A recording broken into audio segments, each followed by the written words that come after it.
Hello, everybody, and welcome to Virtual Trek Con. We've got Armin Shimerman, Nana Visitor, Alexander Siddig, Ira Stephen Bear, and of course, Jake Sisko. Yeah. How you guys doing? Fine. We're all good. Awesome. Really good, thank you. So we got all of our Coyote talk out of the way ahead of time. So I did want to bring up something to start us off that is kind of old news, but you know, that's what we do. And that's the Deep Space Nine documentary. I know it came out last year, but Cirroc and I and the fans on Seventh Rule still talk about it every day. It was hugely impactful. It was supremely insightful.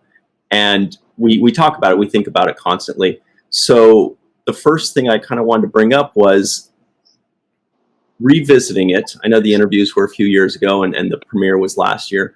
Revisiting it, was there something that you wish that you had said or added that you didn't, or you just hadn't thought of at the time, or in hindsight you look back and you say, you know, I would have liked to add this thing or an addendum? And I know Ira had to look through hours and hours and hours and hours of footage and whittle it down, you know.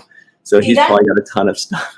I think I probably said it. I talked a lot, but it's just, I don't know. Ira, what will you do? Will you ever use that other stuff?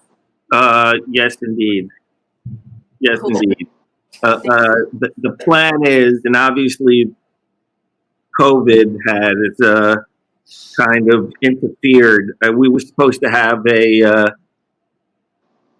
conference, a Zoom with Dave Zappone and all the documentary guys about 2 days ago that I had to cancel because the kids were in town.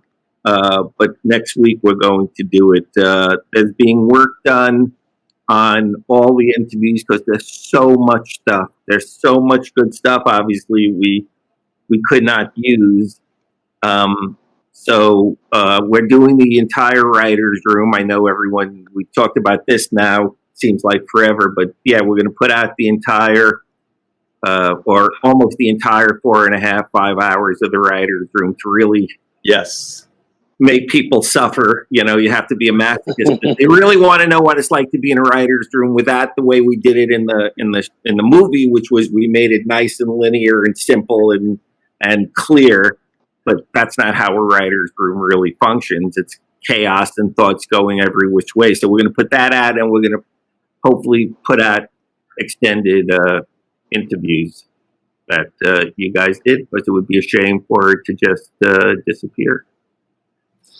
Everybody's going to love more writer's room stuff. That was such a shock to people how amazing and awesome and fun that was to be a part of that process. I think it was definitely a standout. Can I ask a question? Having never been in a writer's room, can I ask a question? Which is, because I've always heard that it was chaos, that it is everybody, you know, throwing out ideas. Was it because you were the showrunner, Ira? Did you manipulate is the wrong word, steer the conversation a certain way? How did you say to Robert, for instance, no, let's not go in that direction. Let's go in a different direction. Were you the pilot, or does everybody just throw stuff and eventually a consensus is formed?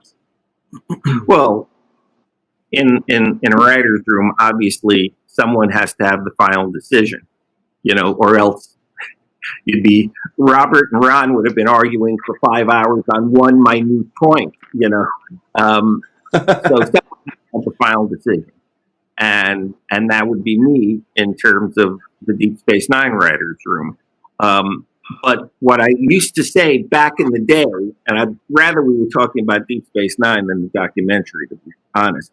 But back in the day, what I used to say was, if someone not affiliated with the show walked in to the writer's room and just stood there listening for 5 minutes, they should not be able to tell who the showrunner was, who the executive producer is, who the story editor is. It should have just been, you know, the best idea winning, you know. at all times. And that's how I like to run the room. But there's no doubt at some point someone has to say, this is what we're going to do. And then everyone bitches and moans and complains. And then you just keep going forward. But in the writer's room for the documentary, obviously it was a way different thing than in reality. Because if you're going to go in the next day to have a story break, usually the writers know what we're going to talk about. We know the idea of what the show is we're going to be discussing, even if it's just we're going to do a Nana show, or we're going to do a Nana Bajoran show about finding a Cardassian who was responsible for a war crime. Whatever it is, we would know what we were talking about. With the documentary, all I said was, watch the final episode, so everyone knows where the characters ended up. And as you could tell from watching the documentary, some people did not even do that. They did not remember where we left off. So it was much more difficult in a way, or not more difficult, but it was really starting out with nothing. I mean, I came in with the idea just on my own that Nog was going to be killed at the beginning, and that we were going to do something with Section 31. And Ron came in with the idea of everyone coming back because Quark told them that something was happening and they had to come back, and those two ideas wound up getting meshed together. So we have a couple quick hellos. Number one is our friend Melissa Longo. Hello, Melissa. Melissa. Also, we had no idea, but we've got a birthday coming up next week. Nancy tells us that Nana's having a birthday. That's right. Do you have any minor plans for the next week? Just house things. What I really want to do is put up lattice. So there's going to be a lattice. Matthew and I, my husband and I, are going to be installing a massive amount of lattice in the garden area. So that's my big birthday plan, my birthday week plan. And a sweet Jane's cake. I'm getting that. Wow, you are wild. I'm wild. Wild, man. You know how to have a good time. Lattice and a whipped cream strawberry cake from... Okay. Please take videos. We all want to watch. TikTok videos. Hey, Sid, so you have started doing something that is just taking fandom by storm. You're doing this thing with your website, Sid City. You're starting to do these plays. First, you did one with Andy. Then you did one with Cirroc. Can you tell everybody a little bit more about that? Because it's amazing. Sure. Absolutely. Thank you. We've been doing a social club for about, I don't know, 16, 17 weeks now. It feels like, a long time. Ever since this thing we shut down, we just started. And basically, people get together, about 200 people every week for 4 hours, twice a week, 2 hours each time, and we just chat. Like you see in the chat thing here, people are just chatting to each other. Now they're all great friends. They know each other very well. People have actually made a bunch of friends, which is kind of the aim of it. But I was talking to someone who happened to be my wife's oldest friend. They knew each other when they were 2. And he is a massive Trek fan, a massive geek, and is incredibly knowledgeable. And I just said, well, listen, why don't you do some fan fiction? We'll act out for you. And because a lot of people are doing fan fiction, and in fact, people are submitting fan fiction to us, and we will do readings of them just to give people a sense of what they sound like talked in Zoom. I said the only thing you have to do is make it Zoom appropriate, so everybody has to be in different rooms, in boxes, so that it's a Zoom original production, a little thing. And he wrote it. He's written 4 episodes, and we've done 2. And we are going to have a new guest coming next week, who's always going to be a surprise. And Cirroc came last week. we're taking breaks, so it's not every single week. It's been really good fun. And it's only 15, 20 minutes each thing. And people really love talking about it. So it's just an alternate reality that doesn't mess with the characters too much. But touches on things that we couldn't touch on in the original series. So that's kind of great fun. You know, I was hoping Cirroc would jump in and talk about his experience, but it looks like he's having technical difficulties. This happened one other time, and he changed his name to Garrick is messing with my Wi-Fi. And now in the comment section, people are saying Garrick strikes again. So, so they know his antics. He'll be popping back up. Oh, he will. We'll see how he's doing in just a second here. Jam signal has Garrick strikes again, huh, Cirroc? Oh, yeah, he's always jamming my signal like that. He doesn't like me sharing information. I try closing all my windows. Hopefully that clears things up. Great. We were just talking about Sid City and the stage reading you just did. How was it? It was a lot of fun and pretty accurate. I thought that it was a good pickup on the storylines. And, Matt and those guys did a really good job fleshing out the characters and the script, and it was a lot of fun working with you, Sid. Thank you. Yeah, it's great fun, and we haven't publicized it because it's not, it's not lore. It's just us reading fan fiction, and we prefer not to draw too much attention to ourselves. But eventually, that will happen. We're aware of that, and that will happen by word of mouth if people choose to. But we generally haven't talked about it. Should we take the link out of the description box that we already have down here right now? No, you're free. They can do whatever they want now. It's just I didn't want whoever the corporate people were that like to come and rain on people's parades to rain on ours, and they haven't. And the kind of cat is out of the bag, and we're halfway through the whole thing, and it's just one fan's expression of how he would like to see this universe go, and we will do another fan's expression of it, and then we'll do another fan's expression. So what we're doing is just a ton of books on Zoom, if you like, because we've got all this fantastic fiction out there that people are writing, and it's got some wonderful modernized ideas, about LGBTQ+, etc., which are interwoven into the stories and the characters, and it's immense fun. And I think that some of these guys deserve a little, a drive around the block, a test drive of their ideas. And it brings a lot of people enormous joy during a time when a lot of people, frankly, really very depressed right now, we found out. I don't think anyone's going to care, Sid. I have to tell you. I don't think they care about the powers that be, he means. The powers that be. A flying...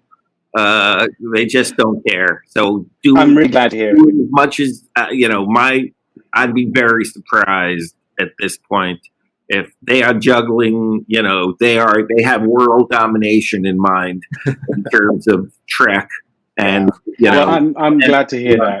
It would be very misanthropic if they did do anything, given the situation we're in and the kind of a pleasure it brings to so many people. So it's it's not millions, it's not viral, it's just a few thousand people.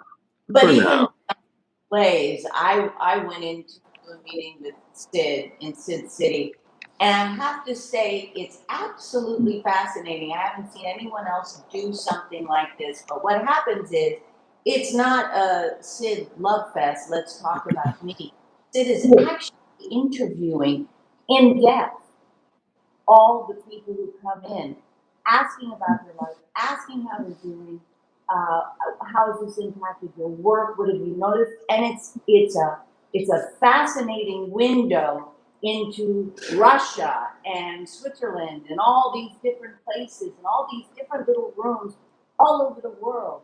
Everybody dealing with the pandemic and their feelings, and it's really, it's lovely, isn't it? It's lovely hearing about them. You're lovely what you do. It's really, thank you. Really good work. We have people singing songs. Yesterday, because I do it on Friday and Tuesday. Yesterday, a guy took us to his work on an iPhone, and he does nanotechnology. So he got suited up in the clean room and showed us every instrument he uses and how he uses them and what he does. And it was fascinating. And we get these little vignettes of people's lives, because one woman showed us her garden and she's growing pineapples. And I mean, it's just fascinating. So it's one day it'll be a lovely document for some kind of anthropologist to go, oh my goodness, that's what happened during the pandemic. Yep, it will. Yes, but I did it once with Sid. I did the daytime one with you. I'd like to come back and do the one that you said that starts at 6 o'clock, or the one that's more global. We'd love it, Ira. Yeah, We'd love it. The global one for sure. You know. So yeah, we'd love it. We'll figure out, because it was so Yeah, interesting to hear. You know, you talk. Yeah, to it's stuff. great. Wasn't just about the show or Trek, just about their lives, which was kind of sweet. Really cool. Yeah. Now, you know, the feedback that I've been getting from, boots on the ground in all my Star Trek fan groups and all the friends that I have that are in Star Trek fandom, Sid, they're saying that that's what makes it so special, is that it's not just a moment with Sid. It's like Sid is treating it like a moment with John or a moment with Stacy, and he's talking with them and spending quality time with them. And it's a very humanizing experience. And you're right. You guys are saying people are so depressed right now. It's tough. People are frustrated. People are mentally unwell, even if they think they might be fine. You know, our moods are lowering, and things like what Sid is doing and what you guys are doing right now and talking to everybody today. That's why we're here. Yeah. It's great fun. Thank you so much for that. Armin, I wanted to ask you, what have you been doing to kind of keep yourself busy lately? I mean, Sid's doing Sid City. Cirroc is getting harassed by me on the 7th rule constantly. What are you up to? Well, besides my teaching, which I mentioned a moment ago, most of my days are filled up with rewrites. I sold a novel back at Christmas, and my editor has been sending me ideas for rewrites. And so it takes her about 10 days to do a pass, and then it takes me about another 10 days to look at her ideas, most of which I accept, some of them I reject, and trying to find the perfect line, the perfect sequence of words that make a perfect line. A lot of my time is spent writing or research, because it's a historical novel, historical mystery, which will come out probably in November. It's actually 3 books. One book will come out each year. So that's mostly what I've been doing is research and writing and teaching. Thank you for asking. Wow. Absolutely. What can you tell us anything? Oh, sorry, Nanal, what were you saying? No, I'm so impressed with what everyone, you're writing novels, and you're out and doing Sid City. Everybody, Cirroc is doing this. I'm grooming my poodles into different animals. Yes, you did exquisite things with food, and you did exquisite things with food, and you did wonderful things with people who are in need as well. So thank you, Armin. That's very sweet, but I think I better up my game. Well, because we have so much time on our hands, someone once said to me, now is the time to do the things you always said you meant to do, because now you have time. Now no one is impinging upon you. The phone is ringing off the hook. You don't have to go and do social things, 24/7. So now is the time to do what you always said you wanted to do. This is my 5th, 6th, 7th novel. So this was a novel that was inspired 20 years ago, and it's 20 years in the making. Finally found a publisher, which was nice, and it's turning, because of the editor, who I'm in great appreciation of, because of her suggestions, the book is getting richer. The 3 books, it's actually 3 books. Congratulations. Are you Can you tell us what the time is, the Sure. historical period? Can you? Because you can guess, Ira, but thank you for that question. You can guess what historical period is. It shouldn't take all of you more than a second to guess what historical period's in. So it takes place in Elizabethan times. Wow, what a surprise! And it's a historical novel, so everything in the novel is researched incredibly minutely. Everything, tables, what they ate, what the forks look like. Everything is historically correct. And I don't think I'm giving away too much by saying when my two historical characters, a man named Dr. John Dee, who's becoming much more famous and less infamous as centuries go by, and a very young William Shakespeare, find themselves in this sort of spy mission, although it's not spy so much. They go to investigate the loyalty of a Catholic count in Elizabethan times, and because Elizabethan times were famous for the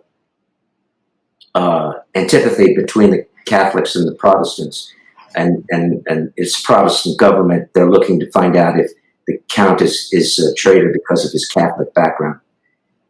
They go to find this count who lives on an island, and when they get to the island, we find out that everybody on the island are characters from Twelfth Night. Terrific. Really. Do you research historical, assistant, someone who's doing all the research for you? No, sir. I do all the research myself. That's me as a teacher as well. When I teach Shakespeare, it's not always just about the script. It's also about the times, the culture, everything that surrounds the plays as well. Sid and I have had a couple of conversations about this in the past. And so everything is historically correct. And if it isn't, if I don't know, that's why I said my time is taken up with research, then I go online and find whatever I can that will tell me what exactly was the reality. Wow. Well, excellent. Ira, are you writing right now? Well, for the past 9.5 months, believe it or not, I've been on a show that is not, is not filming yet. That I signed an NDA that I'm not allowed to talk about. So for 9.5 months, I'm working in a freaking vacuum along with a bunch of other people, and now mostly, for the past 4.5 months on Zoom. So that's what I've been doing, and then. Oh, that's exciting! Well, it's exciting with a small e at this stage of the game. I think how it looks, the future, and all that. But I mean, look, the fact that during a pandemic, I've been able to have something to focus on and work. So many people. I spent so much of my time, as I'm sure we all do, bucking up my friends and my family and myself, trying to be positive in these stressful times. So the thought of, if I didn't have this to focus on, I would be one of those people who would be like looking to open a vein. So it's just very fortunate. It's just such a weird position. It was weird enough having to sign an NDA. We're living in these times. TV has become, so expensive, I guess, that everyone's paranoid about anyone saying anything about anything. It's so bizarre. But such is life. That's the life that we're in now. So that's exciting news. I'm happy. Hey, Ira, I get the sense that you've told us the exact maximum of what you're willing to tell us about this project. I've told more than I want to. I'm absolutely honest. But there you go. So I did want to ask you, Ira, a little bit more specifically about the 4 incredible actors that we have here today. When you were writing for Deep Space Nine, was there a particular aspect of each character that you most enjoyed writing about? Like, was it Jake's relationship with his father, or was it the comedy with Quark and Rom, or was there something specific in each of them that you really enjoyed the most about writing for? Man, that's a long answer, if I let it be. Cirroc told me to ask it, sorry. Yeah, right. Well, look, I'll try to be as quick as possible. Obviously, one of the reasons I came on the show or agreed to do the show after my bad experience or my experience on TNG and having left that show was, and I've said this many times, I said to Mike Pillar at a Dodger game after he had me read the Bible, before the script was even written, was, I had this idea of making Amorous, who was Bashir, and O'Brien, to two guys who were totally different. I said, Mike, if you let me work these two characters and have them start out not having anything in common or liking each other, and then as the show goes on, make them the tightest, most interesting real friendship that we had ever seen in the franchise, I will come back. And he said, why would I have trouble with you focusing on a friendship in Star Trek? I think that's a great idea. So if it wasn't for Sid's character, if Mike had said no, I don't know if I ever would have gone on that 7-year journey with everyone. So that character means a lot to me. I also, because Bashir was problematic to so many people at the beginning. To put it mildly. Studio and from the fans, and not on us, because that's how we wanted to write him, and I'm not pointing to myself. I mean, Mike, from the very beginning, Mike, Rick, all of us, wanted to have someone who evolves, actually changes over the course of the series. Everyone just had such a negative, or lots of people had this negative impact, or they just didn't like the character.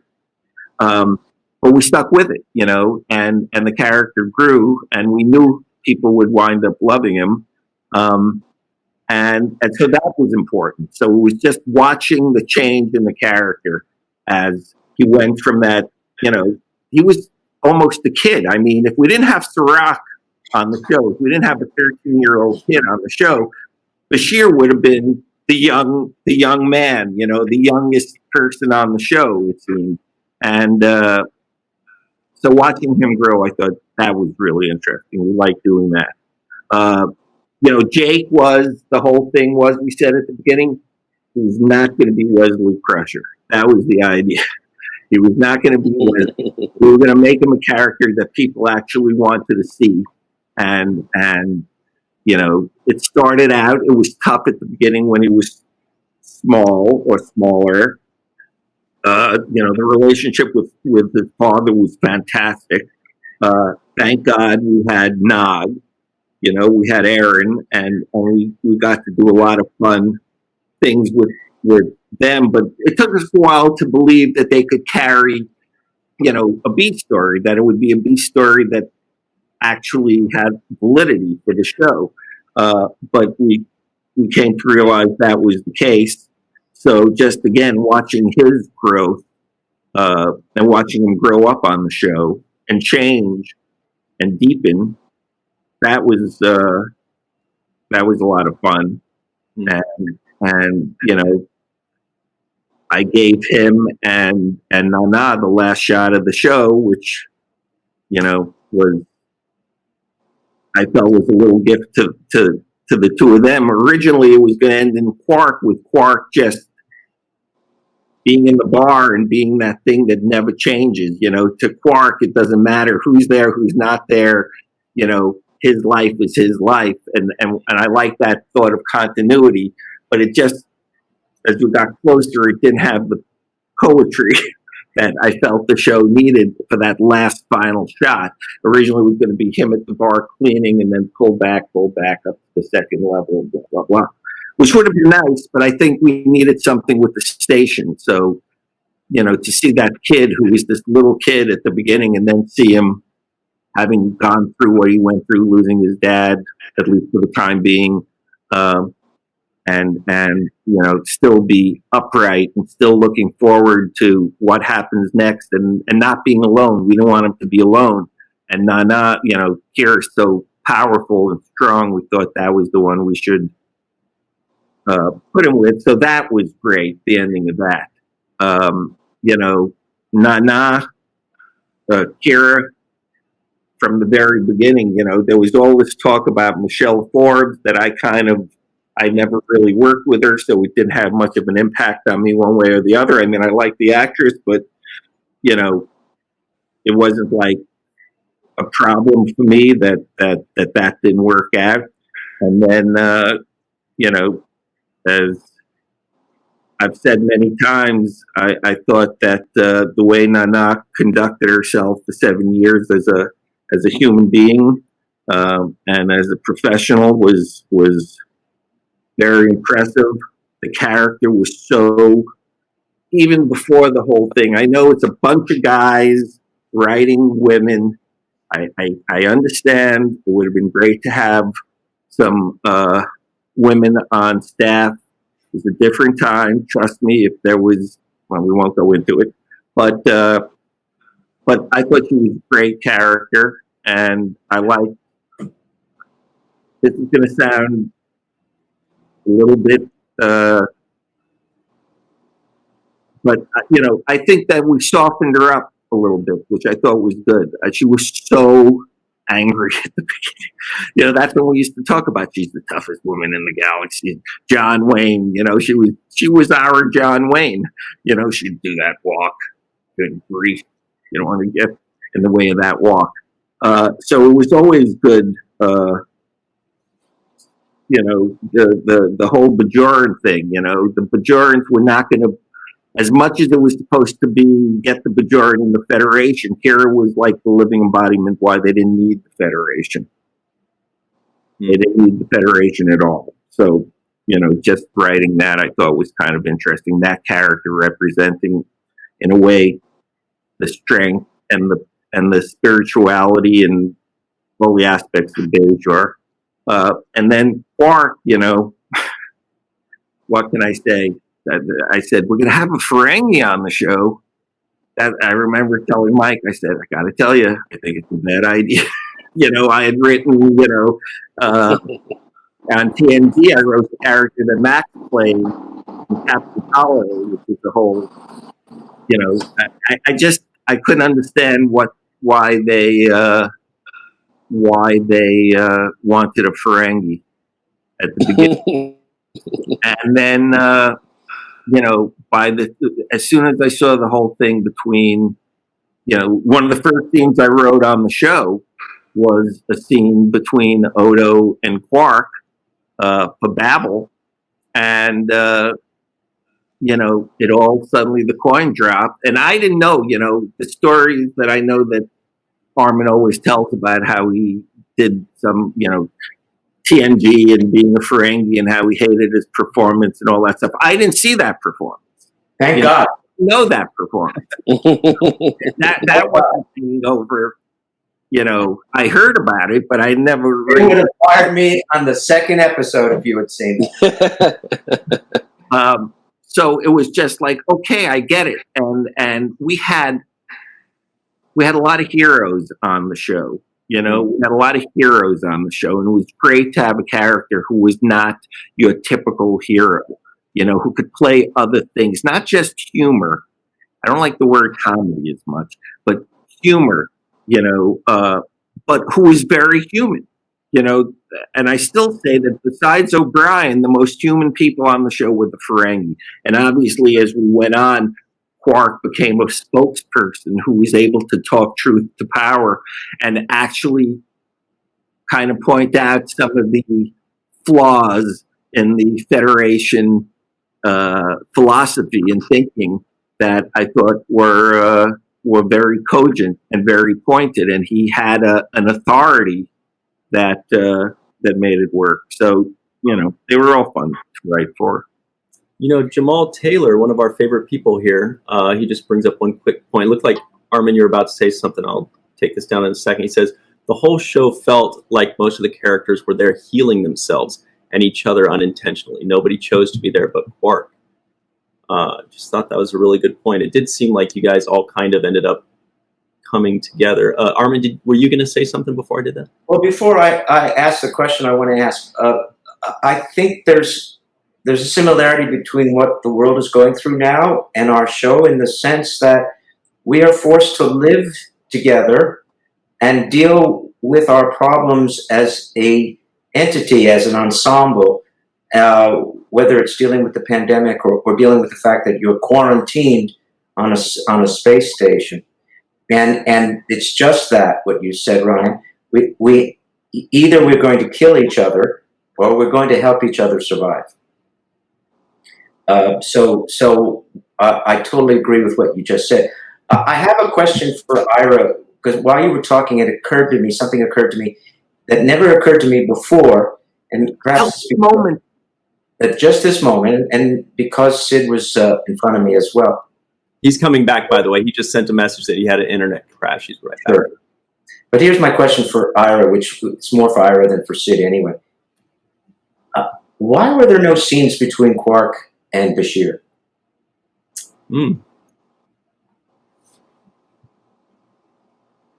I mean, it's not like we had, had a meeting in the writer's room and said, okay, the thing we have to make sure that we never, ever have, because that would be bad. Build that really well. We must.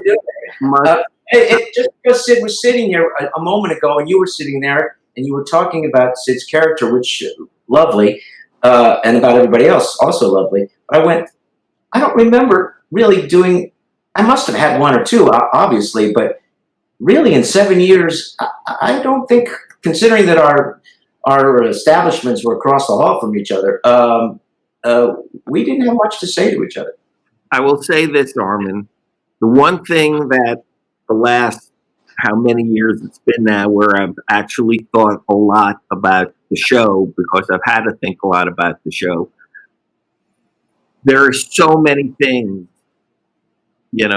in hindsight, that I wish we had done, that I wish I had not. I'm not even talking about fighting for. I just wish that I could have seen through or taken in a certain direction. But at the same time, I have to keep reminding myself that we were doing 26 of these things a year. The show, 10 episodes is now like what a lot of these. Right. The cable and the premium cable and the streaming. Right? That's so. Yeah. You're so able to do 10. So to do 26, there was so many balls we were juggling. There were so many things we were juggling. There were so many opinions we were trying to navigate through, that things fell by the wayside. Things that could have been never happened. Things that, on occasion, that we even would talk about, like the friendship between Jadzia and Kira. That we never quite nailed. It got better as time went on. At least we saw them interacting together away from work, but not to the extent that we could have done it.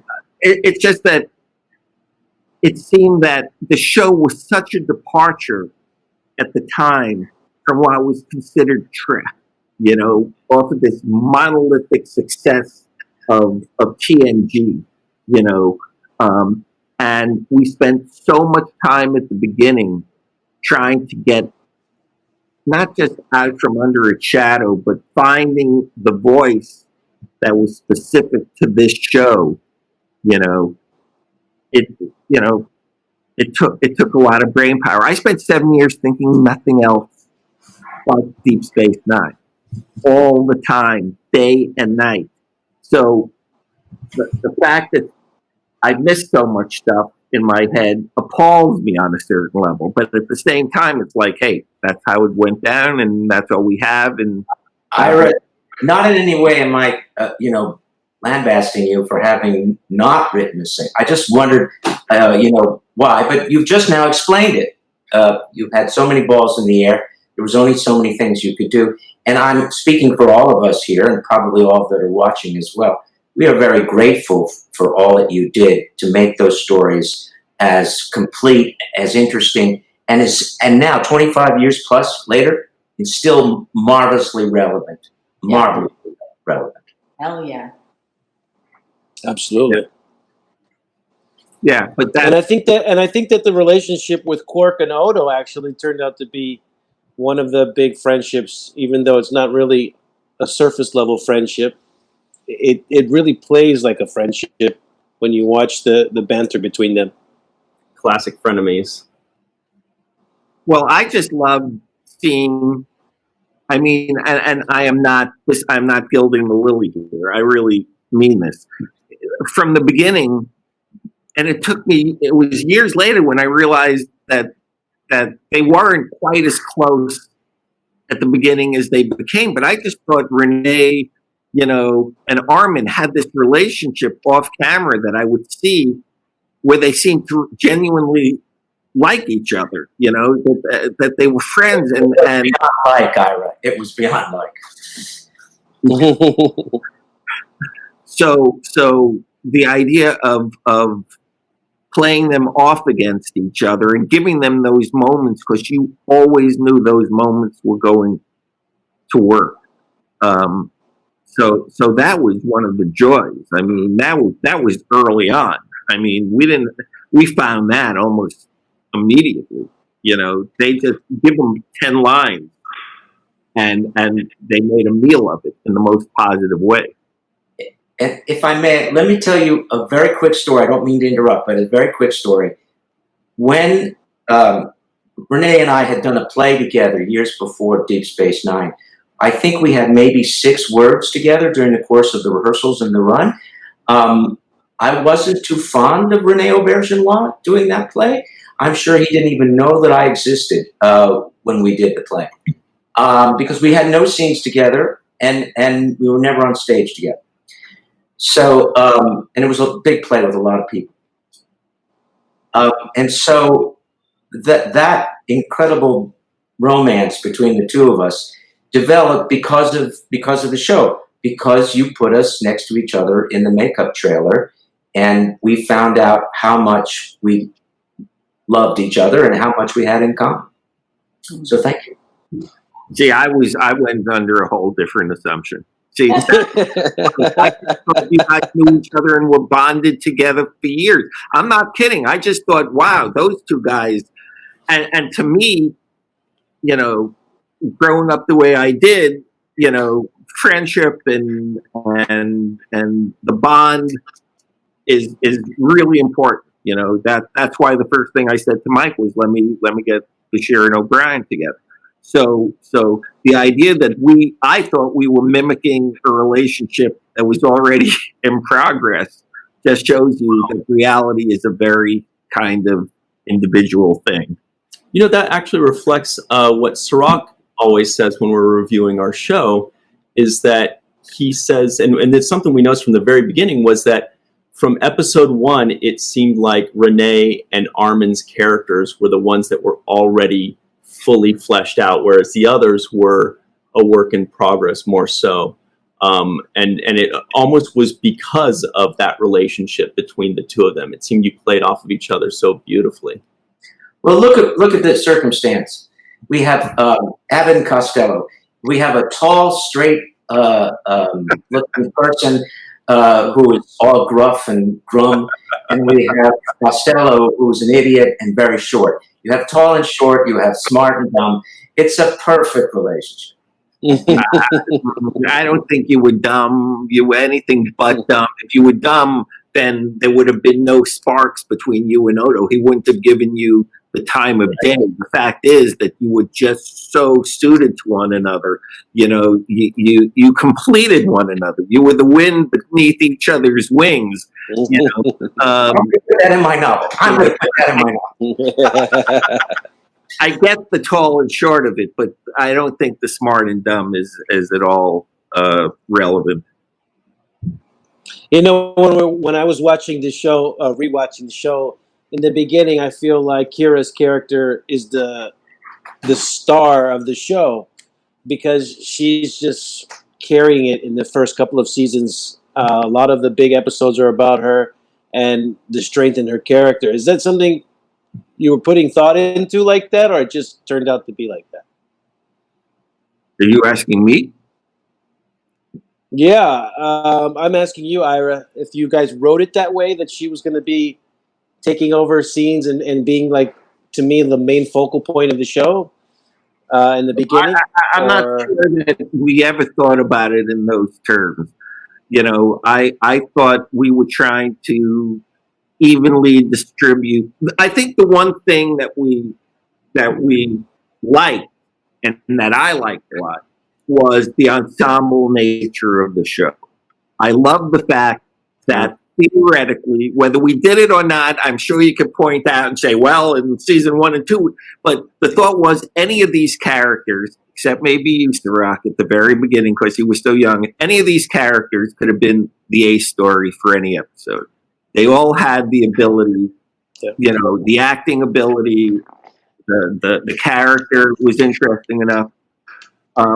I just thought that Kira spoke to so many things. I mean, you know, the whole show is about this, you know, this civilization, you know, this culture that had been, you know, kicked around and you know, a kind of Holocaust had happened to it, and you know, they were now bouncing back, and they were going to, you know, survive and prosper, and they were never going, you know, never again. This was never going to happen again. And she was just a really interesting character. She had the most obvious pain. I mean, Sisko had it with his, you know, having lost his wife, but he still had you. You know, he had his son. She seemed to, you know, embody the pain of oppression that we had on the show, and that oppression and fighting back from that oppression was just so fascinating to us. And she could hold her own with Avery or anyone else we put her up against as a character. But I never thought of her as or anyone really as, you know, the main thrust of the season. You know, it was the station and you know, Sisko in a way that would, you know, they were at the forefront. But it was once we hit duet, that duet and In the Hands of the Prophet, that 1-2 punch at the end of season 1. Yes, I thought that totally validated that third season. We had some really good episodes, and you know, I loved a lot of the episodes. Others I wasn't too fond of. But I thought we ended on a really strong note, and much of that had to do with that character. Sid. Oh, sorry. I just want to say, Sid, thank you so much for jumping back in. There are about 50 comments about people being so happy you were back, and they're saying Sloan had released you from section. My internet just went out for a walk and didn't tell me. Well, thank you so much for coming back. I know it was a lot of effort to reset everything for us. Nana, sorry for interrupting you. What were you saying? No, not at all. I just, from what Ira said, I can't hear anything Cirroc says for some reason. So, and from what Ira was saying, I thought, I really wish I could have heard what Cirroc said. But every time he talks, there's no sound. Really? For me. Yeah, wow. For me. Don't know why. It's some weird glitch, but just so you know, I'm not hearing it. Now you know. Now you know what my life was like under that makeup. With the ears? Oh my God. Yeah, no. I remember that, Armin. I remember coming and talking to you and you telling me, speak up, I can't hear you. And I thought, wow, how did he do it? How did they do it on stage? How does he know? I guess he Look just Look at the lips. Remember what the cues were in the script. Wow. Well, we can hear you okay, Cirroc. So I hope everybody at home can. It seems like from the comments we're seeing that they're hearing them. Yeah, I was just saying, Nana, how wonderful you were, right out of the gate of the start of the show, and how many episodes I felt Is like you were everyone frozen the or is lead no on. one talking? Oh no, you really can't hear him. No, he was saying such.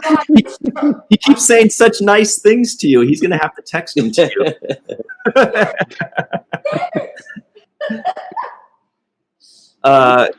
He was saying that basically right out of the gate, it seemed like it's what we've spoken about before. He's told you on our show is that from the very beginning, you came out and were like a storm. You were this powerful presence, and Cirroc says it felt like it was your show. You're going out there, and you are Major Kira, and really owning that set. Obviously, he's saying a lot more eloquently than I am, and he didn't use the word storm, and I don't know why I brought that up, but he's saying a lot of really nice things about it. Wouldn't it be horrible if I actually could hear him and I just wanted you to say it? And then you say, Cirroc said it way better, Ron. No, now you chased him off.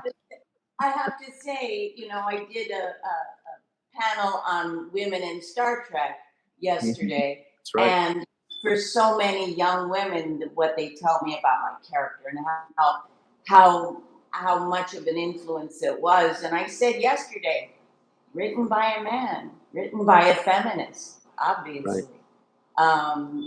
And that collaboration was kind of amazing. It was great. In that panel, that was with Mary Chieffo as well. And something that she said in that panel, I was working the behind the scenes side of that. And there was one specific thing that she said that made my ears perk up was she said, not just allies, but advocates as well. And did you feel as though, and I'm still kind of, I'm trying to keep up, but when she said the word advocates, I was like, that is a very important word there. Do you feel like Ira was an advocate in the 90s? Without a doubt. Yeah. I mean, I don't think there's anyone who wouldn't call Ira a strong feminist. Well, talk to my wife.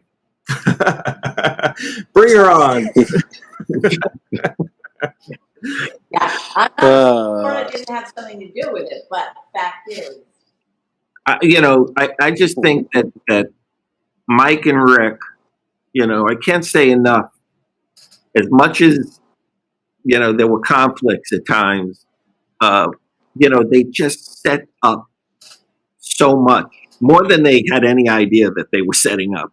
But it was all there in that goddamn pilot, that pilot, which continues to impress me. I know at the time some people thought it was too heady and not enough action and blah, blah, blah. And why are we watching a depressed man who lost his wife? And, that what does that have to do with Star Trek? But I just thought they just set up all these great characters, and it was like a gift. I considered it like, here is this huge playing field with all these personalities.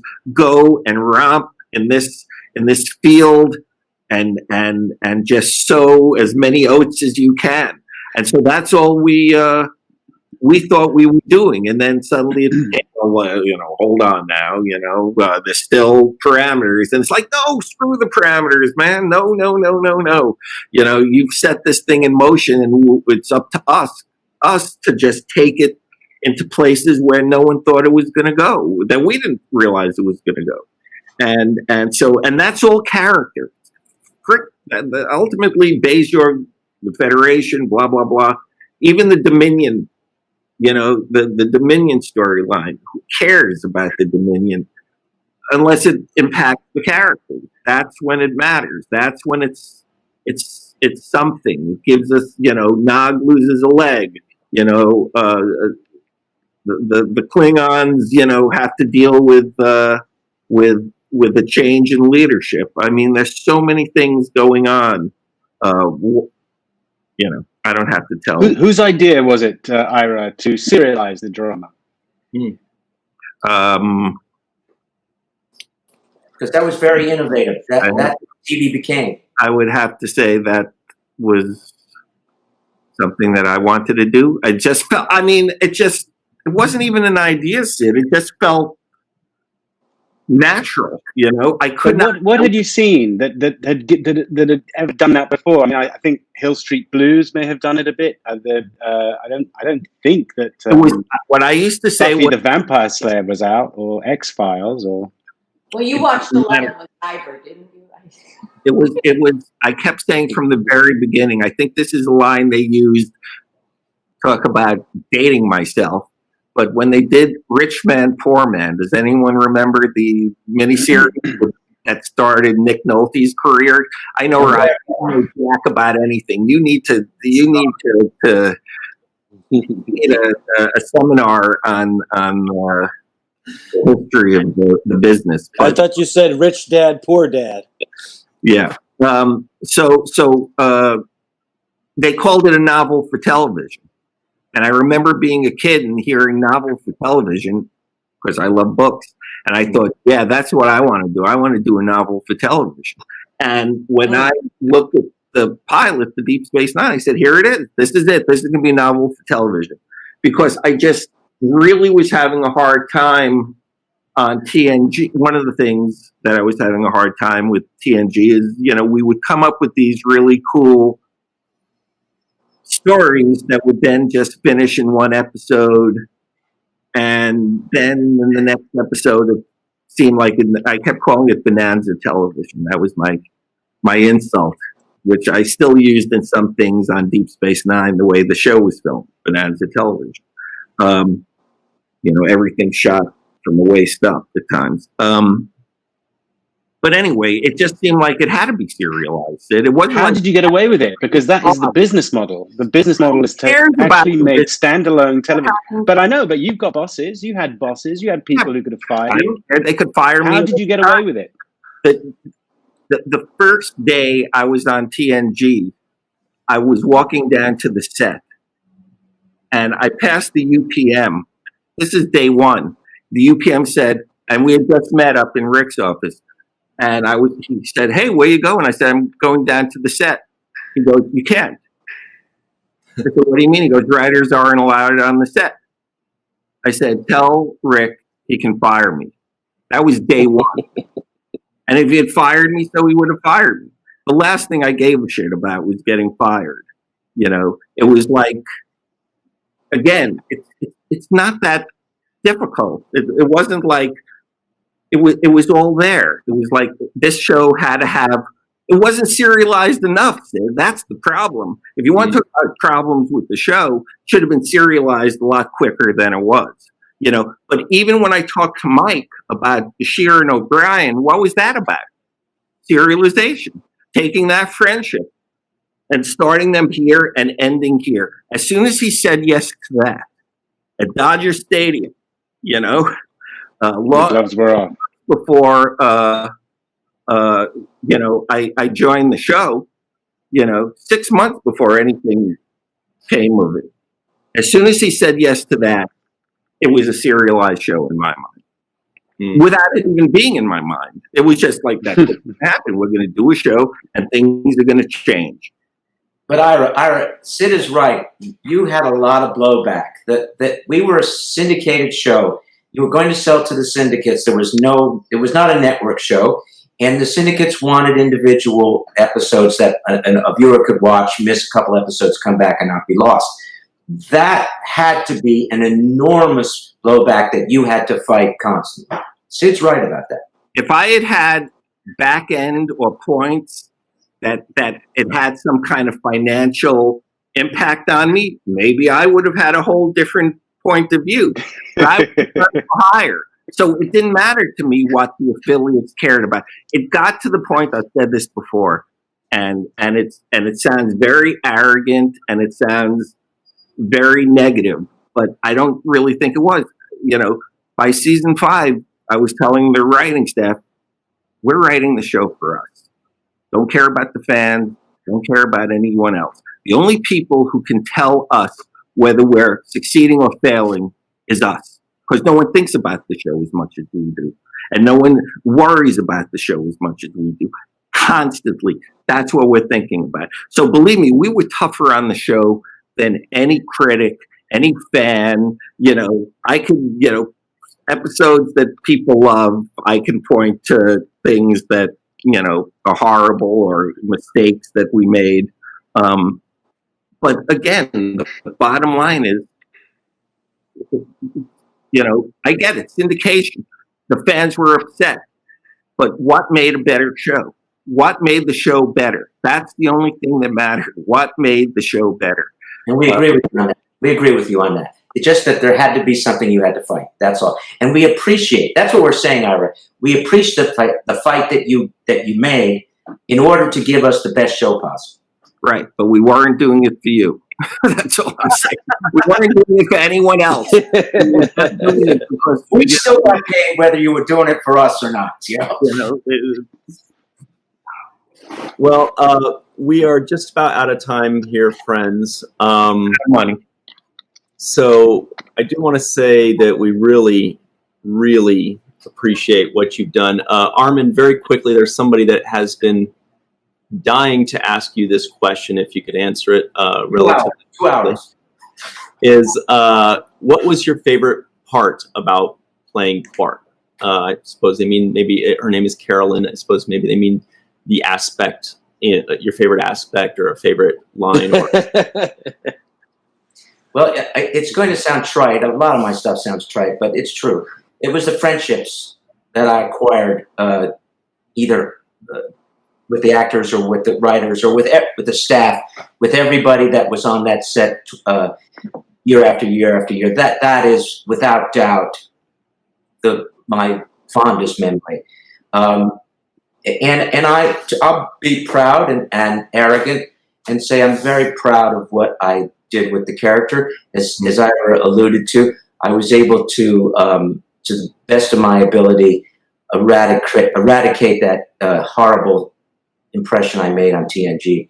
So, but I couldn't have done it without the writers or with everybody else, the directors, the designers, the other actors, all of that. It was an ensemble job. We worked as an ensemble, and I'm very proud of that ensemble. All of us were there together. All of us fought together. It's a long-winded answer, but that's my answer. Not at all. Great. I do hope you guys get a chance. I'll send you the link after this to read through all the comments, because there have been hundreds and hundreds and hundreds of comments, and I was only able to sneak in a few very quickly. But I do hope you get a chance to scroll through the things that they've said, because you deserve to hear these things. 25 years later, it still, I'm sure, is great to be validated in what you do and what you think and say. Something. We do want to thank you once again for what you've done 25 years ago, what you've done since then, and what you've done today for all of us. It's very much appreciated. And you are an absolute delight. All of you are just amazing to listen to. People are using the words enthralling when they're listening to you here today, and I totally agree with that. Are you guys signing autographs now? Are you guys going to do the... I'll see you in the green room. Signing autographs? Virtual autographs? Yeah, I guess not. I guess not. Try to avoid Shatner on your way out. He's a talker, right? He's eating goddamn crackers and cheese. That's all. Thank you very much. All of you, and everyone be safe. Love you all, guys. Stay safe, stay healthy, and thank you for being with us, guys. It's great. Indeed. Cirroc and Sid, thanks so much for fighting the good fight when technology fails. You guys kept coming back. I mean, it's, I know it's frustrating sometimes, but we really appreciate it. Yeah. All I could see was my actual reality for a second. Oh, that's scary. Inferred reality. Really weird. Anyway, some of my reactions might be delayed. I'll be laughing at awkward times. All right. Thanks very much, guys. Thanks, guys. Bye.